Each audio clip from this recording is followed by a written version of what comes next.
I'm going to show you how to get anyone to say yes without ever asking. Every time you try to persuade someone, you're training them to resist you, and you don't even know that you're doing it. The moment you start selling, the moment you start convincing, the moment you try to win the argument, you've already lost. Because here's what nobody tells you. The best persuaders never persuade anyone.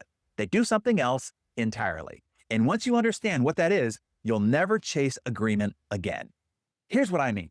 For 35 plus years, I've sat across the conference room table from the most persuasive people on the planet, and I've noticed something that broke every rule that I had been taught. The people who failed at persuasion were the ones who were good at arguing.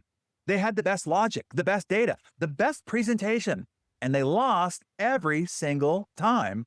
But the people who won, they barely tried. They didn't argue. They didn't convince. They didn't even defend their position, and everybody agreed with them. So here's what I learned. Persuasion isn't about getting somebody to agree with you. It's about making them think they convinced themselves. And that requires you to do three things that will feel completely wrong. But once I started teaching this, I watched leaders who lost every negotiation start closing deals in single conversations. Founders who couldn't raise capital had investors fighting to get in. Executives who were constantly being overruled became the voice everybody waited to hear. So here's the system. Rule number one is lose the argument on purpose. This is going to sound insane, I know, but the fastest way to persuade someone is to agree with their objections, not to overcome them, to validate them. Here's why this works. When somebody raises an objection, their brain is in defense mode. And if you counter it, you're just making them defend harder. But if you agree with it, if you say, you're right, that is a risk. I see why you'd think that. That's actually a really fair concern. Their defenses drop because you're not the enemy anymore. And here's the secret. Once their defenses are down, they start talking themselves into it, not you, them. I watched the founder lose a $10 million deal because he tried to answer every objection. Then I watched him close a $50 million deal by saying, you're absolutely right to be skeptical.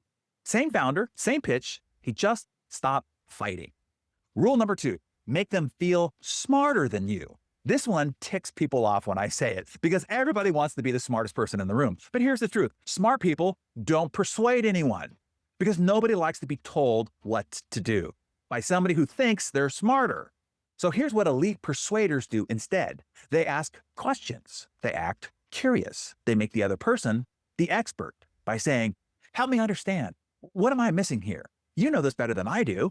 And the second you do this, people relax because you're not threatening their intelligence. And when people relax, they start solving your problem for you. I've watched CEOs get their entire board to approve a strategy by never once defending it. They just kept asking, what would you do? And the board talked themselves into it. Rule number three, walk away first. This one is what most people will never do because it feels like losing. But here's what happens when you walk away. You stop being the one who needs something. And the moment you stop needing, they start wanting. I watched the founder spend 6 months chasing an investor. Every meeting, every email, every follow-up, nothing. Then he sent one message. I appreciate your time, but I think we're not aligned. I'm going to focus on other partners. The investor called him that same day and closed the deal in a week. So what changed? The founder stopped chasing. And the second he did, the investor started wanting to be chosen because people don't want what's available. They want what's scarce. Now, here's the part that's going to make you uncomfortable. Everything I just told you feels like manipulation. And it is. The difference between manipulation and persuasion isn't the technique, it's the intent. Manipulation is getting somebody to do what you want. Persuasion is helping someone do what they want. The tactics are the same, but the ethics are very different. So here's the question you have to ask yourself. Are you trying to win or are you trying to help? Because if you're trying to win, you'll use these tools and burn every relationship that you have. But if you're trying to help genuinely, these tools will make you unstoppable. If you want to learn how to do this, how to persuade without trying, how to move people by making them think it was their idea, I built a system that teaches you exactly how, not theory, not feel-good advice, the actual mechanics of how elite communicators get everyone to say yes without ever asking. How to validate objections so people drop their defenses. How to ask the right questions that make people solve your problems. What to say when you walk away so that they chase you. Now, it's not for everyone because most people want a script. They want to be told what to say. But persuasion doesn't work like that. It's a mindset, it's a discipline, it's a way of being.